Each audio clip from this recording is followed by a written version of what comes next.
Welcome back to Legitimate Targets, everybody. I hope you're all having a great day.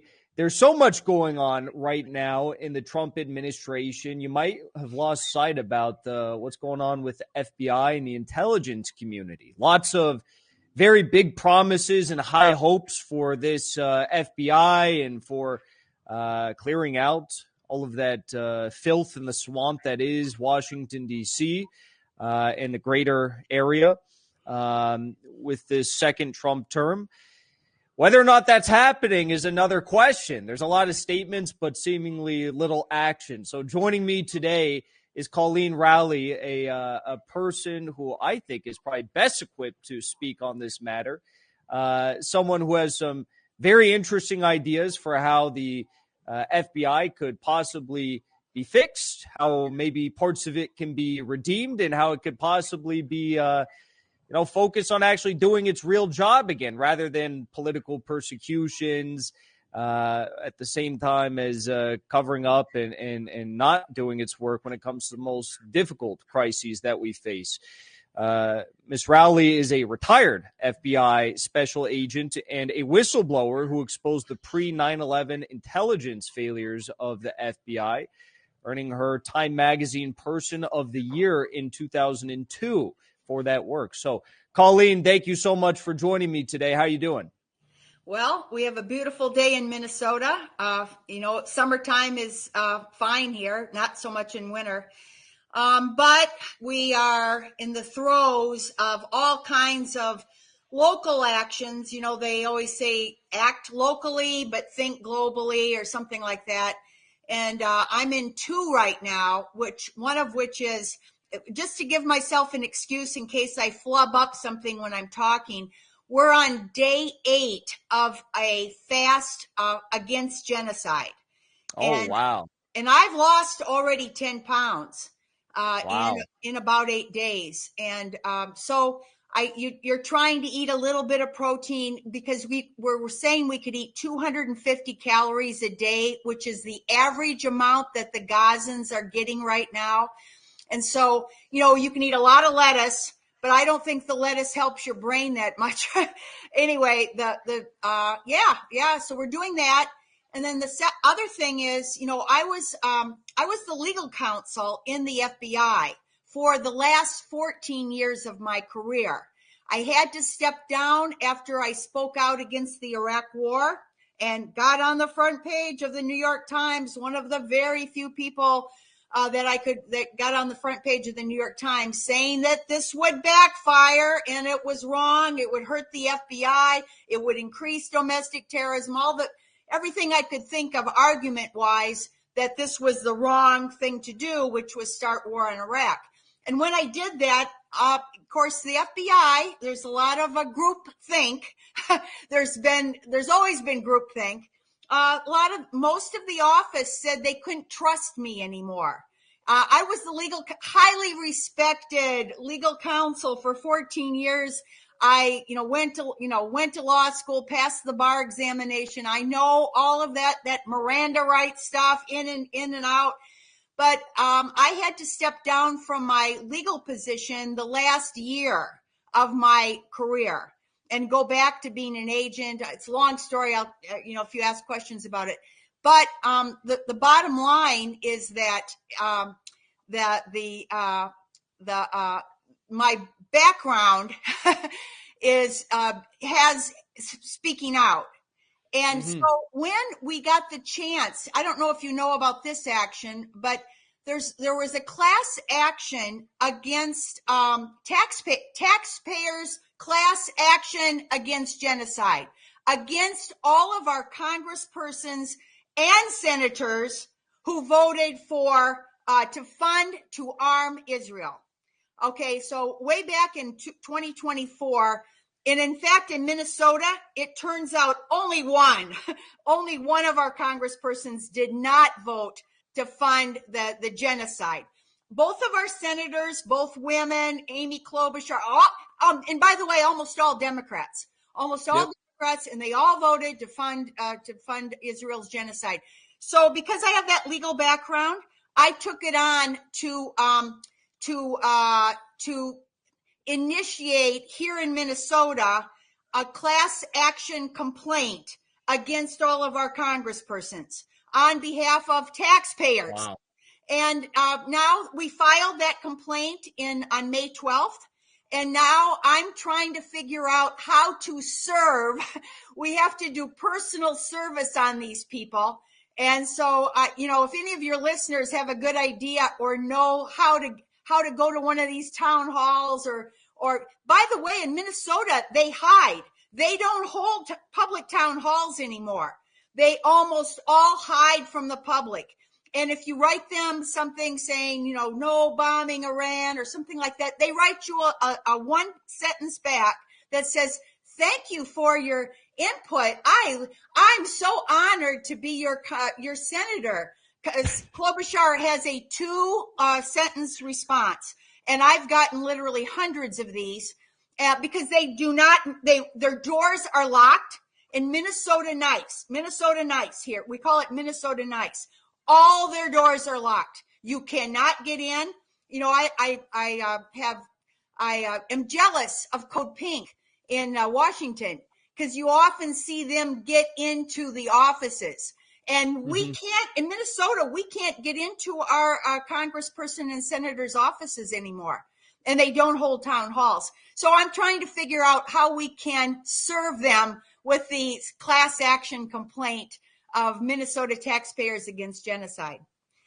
So those two things in my head, my head now starved of calories, I'm trying to figure out. I salute you 100%. You are doing exactly what any patriotic American should be doing. That is incredible. I think that I have an idea for the serving of the lawsuits against for taxpayers against using our taxes for genocide. I think you should either infiltrate a Zionist group or just claim to be a Zionist group and say that you're going to have a fundraiser for all the senators and Congress people on behalf of Israel. I think you'll get all of them there immediately. You're right about that. You're right about that. My congresswoman in the southern suburbs of it's called Dakota County is one of them, but there's a couple counties. My congresswoman is the top AIPAC recipient, and she's going to run for Senate now. And she has basically, I am paraphrasing, but she has said, bomb all the children in Gaza over and over. She's a Democrat.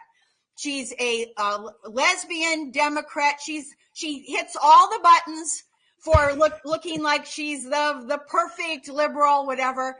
And she is the worst war hawk. And actually, to the extent now of one time she did hold a big public fundraiser, but we couldn't go in. We had to stand outside. And it was all about, the genocide. She's for the genocide in Israel. Are there other states that are mimicking this sort of a lawsuit against Congresspeople and senators who are voting for genocide? Well, it started in California, Northern California, and there were, it was the northern part of California, and they did file a class action. They filed their class action just a few days after the Trump administration came in.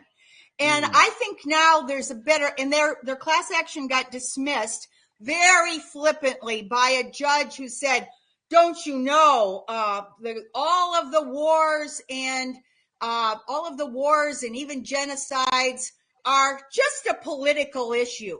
I went to law school. I even studied at The Hague in the World Court for one of my summers during law school. And genocide, you can authorize illegal acts. Yes, the president can authorize illegal acts. For instance, the FBI can authorize informants to commit minor crimes if they say that they're trying to gain evidence of a larger crime. I worked on the mafia in New York City for 7 years. And so, of course, this is the case with the mafia. They can authorize minor crimes. But when the FBI got found out that they were handling Whitey Bulger in Boston and Scarpa in New York City, who were and agents were allowing them to commit murders. Okay, so this went on for 20 years. There were at least two that are well known now: Scarpa in New York and Bulger in Boston. So you can't authorize murder. The FBI cannot authorize murder. And so there's a line. And so I tried to tell the Californians, write in your complaint, egregious crimes. You can't, like a congressperson should not be able to vote to allow egregious crimes. And there's no more egregious crime than mass murder, genocide. That's the absolute worst crime in the on the book. And it's a domestic law. It's not just international law. It's domestic law as well. And there's like 3 laws that say Leahy laws, as well as the the Genocide Convention implementation law. So anyway, I know all this legal stuff. When they filed their class action in California, I don't think the judge understood what was going to go on with all of this challenge to the third branch.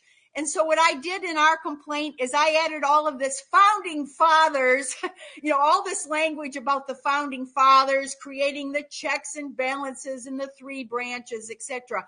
Because I think the judges do, just like anyone, need to get brave. Judges need to follow the law. And, all presidents of all stripes, executive branch will often try. You saw this definitely with Biden and even Obama too. They will try to gain power at the expense of the Constitution. Yes, they will, 100%. And there's no checks, there's no balance right now. It's just I don't even have words for it anymore. One thing I have a question about, though, is you said that when you spoke out as you were an attorney, correct, for the FBI, or a legal representative for them, you spoke out about the Iraq War. And this caused you to have a lot of distrust amongst the FBI rank and file, the FBI. What now do you think they have to say about what is going on with the U.S. government in Israel? Do FBI agents, do FBI people working in headquarters in D.C., do they have problems with Israel and the special relationship that we have with them and their security services? Well, it's definitely a mixed bag.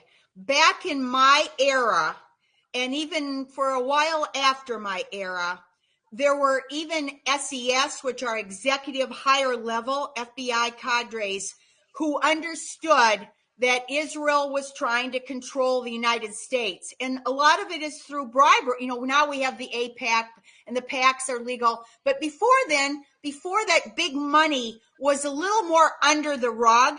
And there was a ton of bribery of actually even officials, and certainly of, in fact, espionage on the part of Israel was the number one country that the United States FBI would have to investigate. Espionage, of course. FBI is like the real priority to investigate espionage from a foreign country. The number one country conducting espionage against the United States in my era, and even for a while, I know for a while after, was Israel. And there were agents and executives who knew that. Now, they didn't usually almost never speak out publicly, sometimes after they retired. I don't remember his name, but there were a couple of retired, like I said, even executive levels who spoke out about it after they were retired. Now, generally, the culture in the FBI, I don't know if you want to call it culture, is definitely pro law enforcement, definitely pro America, against espionage and all of this type of thing. That's the culture. And typically, most agents are so-called good soldiers. A lot of them actually come from especially after 9/11, they began to hire almost uniquely people from the military. And so people with prior military backgrounds say, well, people grumble under their breath. So when they get an order, and you saw this. I know you saw this with the January going after all of the people who walked into Congress after January, and there were people that said, "Oh gosh, this is a little bit hard. We're putting them in little old ladies in handcuffs and using SWAT teams." And so when you get orders like that you know, oh, this is wrong, blah blah blah. People that were, even I think Strzok and all of them, the bottom line is it's easy to get the larger mass of people to follow the orders and the so-called flavor of the day. Whoever is in charge, whether it's Democrat or Republican, when they give a priority down, typically they will send down the priority at the start of their administration. I'll give you another good example. Ashcroft, when he became, this is after 9/11, excuse me, right before 9/11. Right before 9/11, Ashcroft was the Attorney General, and he prioritized violent crime. He made terrorism his lowest priority. Even though the threats were coming in during the summer of 2001, to the point where these say their hair, they were pulling out their hair, their hair was on fire. The threats were coming furious that Osama bin Laden was going to attack. They had already covered up some of Osama's prior terrorist attacks in the Middle East and in Africa a little bit too, because Osama during Charlie Wilson's war was on our side. He was our proxy. So there was a time when they didn't realize that the proxy had turned against the United States. And they actually covered up a serious bombing in Saudi Arabia before 9/11 that Al-Qaeda was a part of. So going back, when Ashcroft came in, he put international terrorism as the lowest priority in August of 2001. Now, yes, when this happens, there are people that say, oh, gosh, those people in Washington, they know nothing. They don't know what they're doing. But will they do anything about it? Will they go public? Almost. Will they resign? Resign and protest, like some really, if you have integrity. I came really close to resigning. Instead of just writing my anti-Iraq war memo, I wrote a resignation letter. I actually drafted it. And then I said, no, I got to hang on because I didn't get a pension. If I would have resigned, I would have lost I was civil service. So I would have lost, I didn't have a 401k thing that they have now. So I would have lost everything. So I hung on for another year after that until I could retire. But generally, that's the problem. And the Strzoks and the McCabe's, whatever, they just, why? Because it's their money and their power. They can go revolving door if they rise up to SES, and then they can make all the big bucks and everything. So very few people, unless they have Daniel Ellsberg type integrity, are going to go and even internally, they know that speaking out internally against things. So I think Israel right now is the third rail. I don't think it's especially in Washington, D.C. I don't know if you're going to ask me what the fix is for the FBI, but I'll just jump on to the fix, in my opinion. Yes. And it's exactly what I was talking about. Washington, D.C. itself is the bubble. It's the swamp. It's where the big money and all of these lobbying powers exist. It's why you got Strzok and McCabe and all of those people in Washington, basically committing treason, whatever. It's because that's the swamp. And Kash Patel, I mean, I don't know if I certainly don't agree with him on everything. I don't know. I've kind of ceased following everything that he's done. I think he's kind of absent to some extent. I'm not sure, but I think I do agree. I really agree when he said decentralize the FBI to depoliticize it. That's the number one thing that could be done. If they were to delegate more power back to the field agents and get them to, and not this centralized, authoritarian, top down. Obviously, it's the current administration led. So if instead of that, if they could, and you know what, that was J. Edgar Hoover. I mean, again, I don't agree with a whole bunch of things that J. Edgar Hoover said and did. However, he was very big on decentralization. And so he gave the power to the agents to work their own cases without all of this bureaucratic oversight that now exists. And if they were good agents, they could actually, have a lot of discretion to do all kinds of things on their own. If they did something wrong, then fine, have accountability for that agent. Instead of centralizing the power and having Strzok and McCabe and even before then, all of the Russiagate, all of the Mueller, you can go back to Mueller. Mueller was part of ginning up the Iraq War. So, I mean, it's a long history of centralizing power, and then they can control the whole FBI that way. And if they make mistakes, and guess what? They do. And when they make mistakes, it's the whole large FBI. Whereas if you decentralize the power down to agents and maybe, supervisor level, which is low level in the field, and they make a mistake, fine, it's a lower level mistake. And that only affects a couple of things. It doesn't affect the whole FBI. What do you think about this FBI right now as it stands today? You have Dan Bongino, deputy director, who has me blocked on Twitter for some reason. I don't know why, but he's a big Zionist. And he says his number one concern in life is to protect Israel. He said that on video. And now he's the deputy director of the FBI. Yeah. I have to ask you, are you convinced when they tell you that Jeffrey Epstein didn't kill himself? They said that they have to clean up the videos a little bit, but soon they're going to release videos proving that Jeffrey Epstein didn't kill himself. They said that today. Yeah, it's hard to know without having, cover-ups definitely occur. I do think, I will say, devil's advocate, that a lot of conspiracy things that I do see are because people can't imagine the incompetency, that Peter principle, the likability, the networking, I'm going to go through the revolving door. That kind of thing is number one. And it's not competency. The merit system of picking the people that rise up and all of this, it's based on a lot of, I could be vulgar here, but butt kissing and whatever. A lot of it is based on that. And so you do have, when Peter principle is that you rise up 2 levels beyond where you're competent. That's what that old book said. You rise up 2 levels, tend to.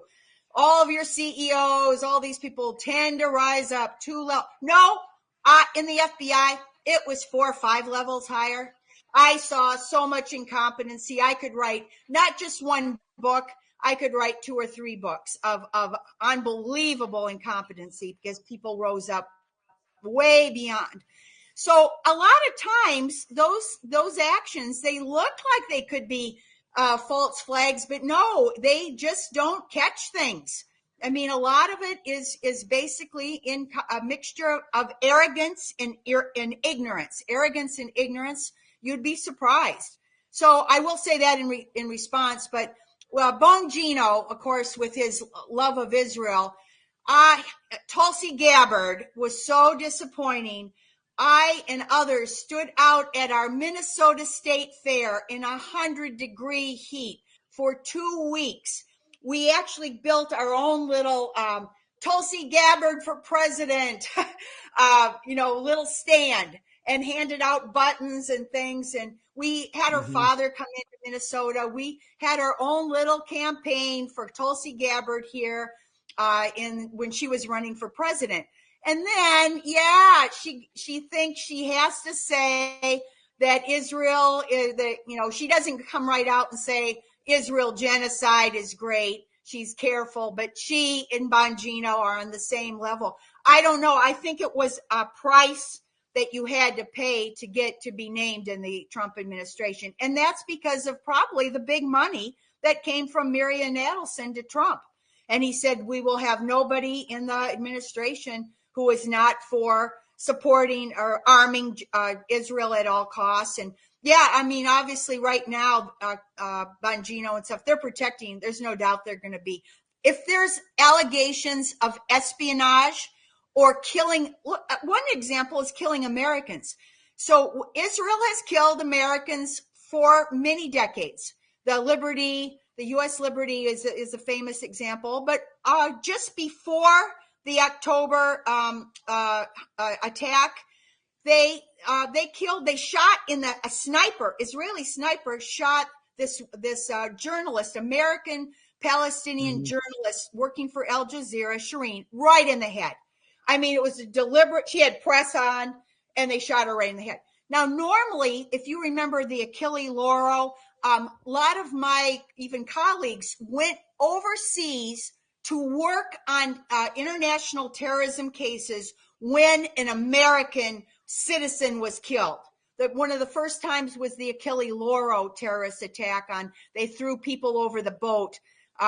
Like a guy was in a wheelchair and they threw him over. And so I have a friend who worked on that. She was the case agent on the Achille Lauro case. So even if it was a couple of Americans who were killed abroad, the FBI would send teams of people to work on that.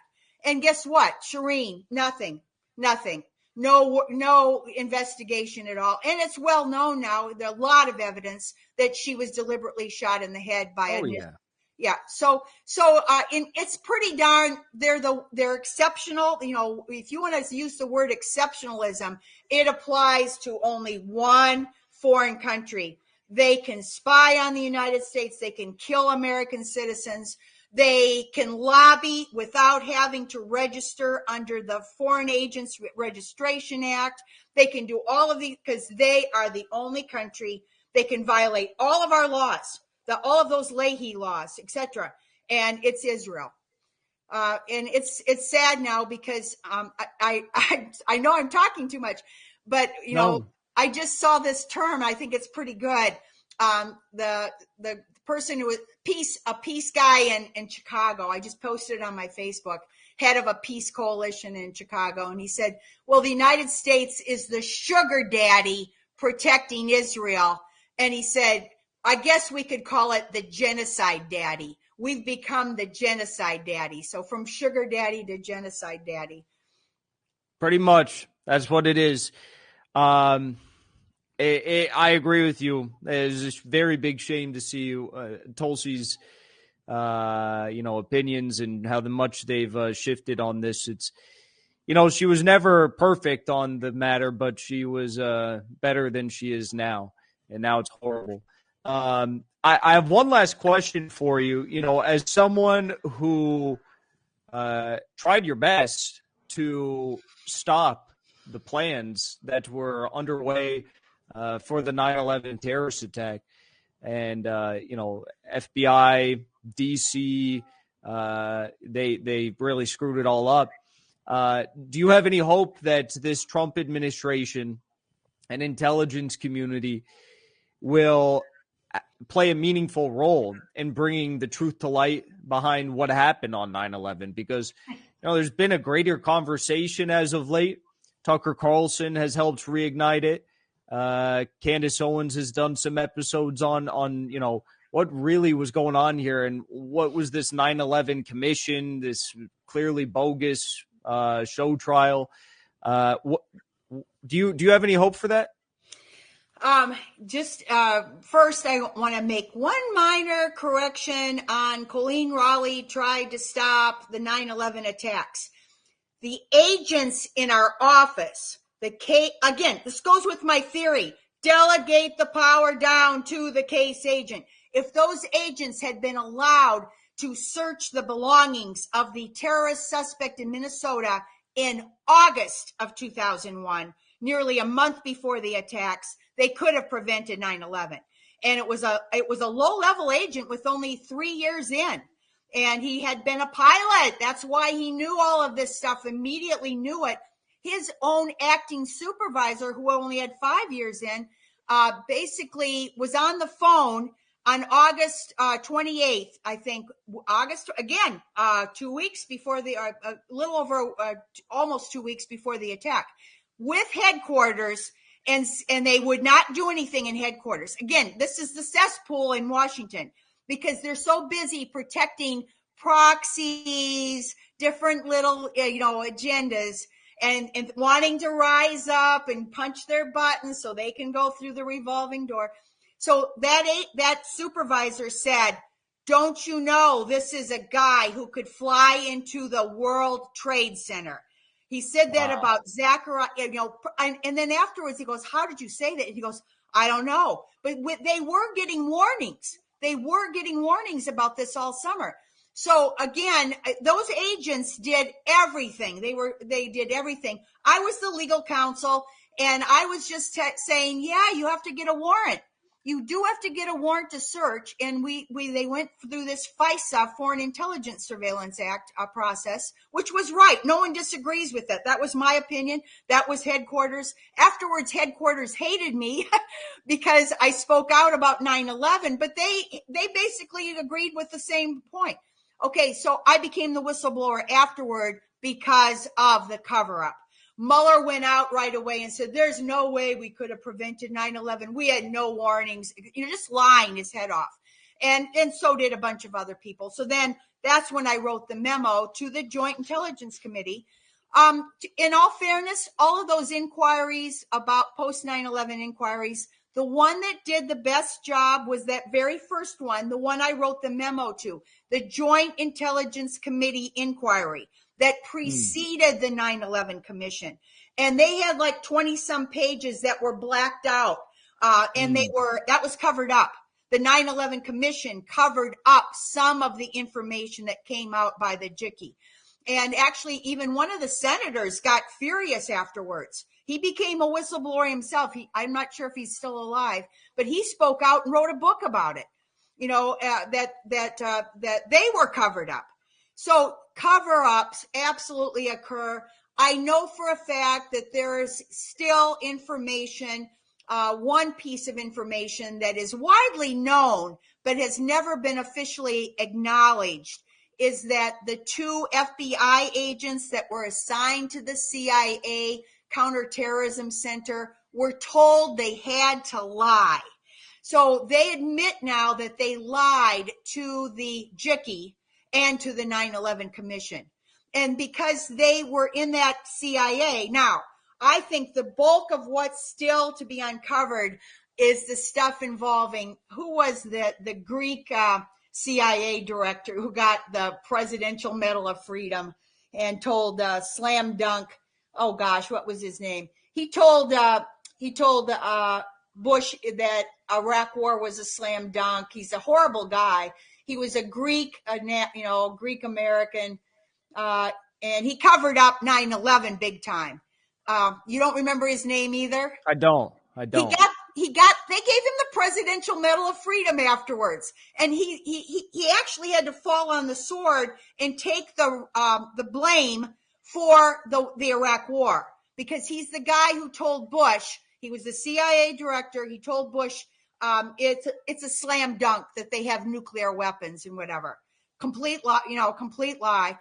That guy, they covered up the CIA's role in having helped, enabled, or at least kept blind to some of the hijackers. 2 of the hijackers the CIA knew about for 2 years. They knew that they had monitored the Kuala Lumpur Al-Qaeda meeting, and they knew that some of them had come into the United States. They never told the FBI until just a couple of weeks before 9/11, and that was all covered up.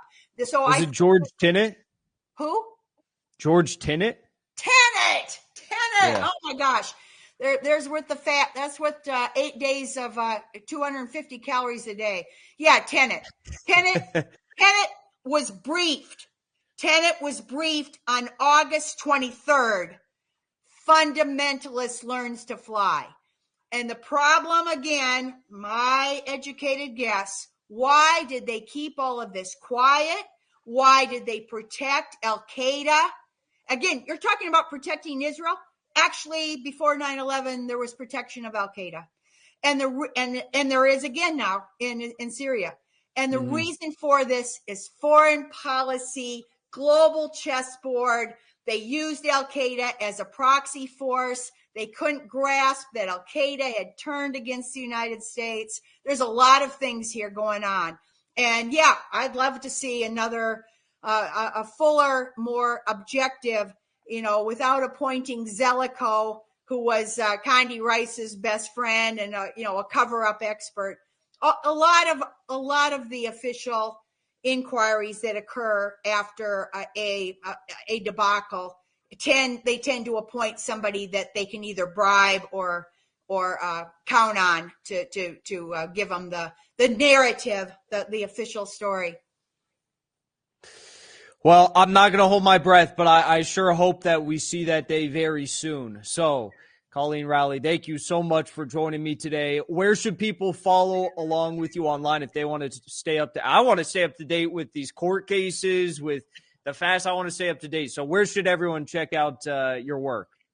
I used to be a pretty prolific blogger on Huffington Post, but when she sold out, I gave up. I probably wrote hundreds of things. I gave up. I don't really have an actual website. I just prefer to, like I say, try to do what I can in my small little ways here.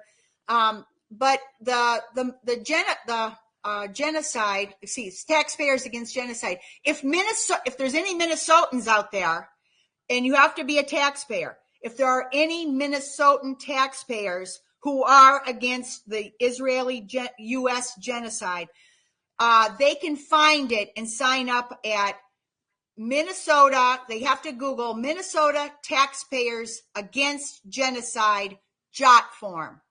So that's my site right now. And I'm on a lot of things, but I don't have one of my, I'm in Eisenhower Media. If you ever heard of that? Oh, yes. Yeah. So, we write things from time to time. And so I have my little profile on Eisenhower Media Network, it's called. Yeah.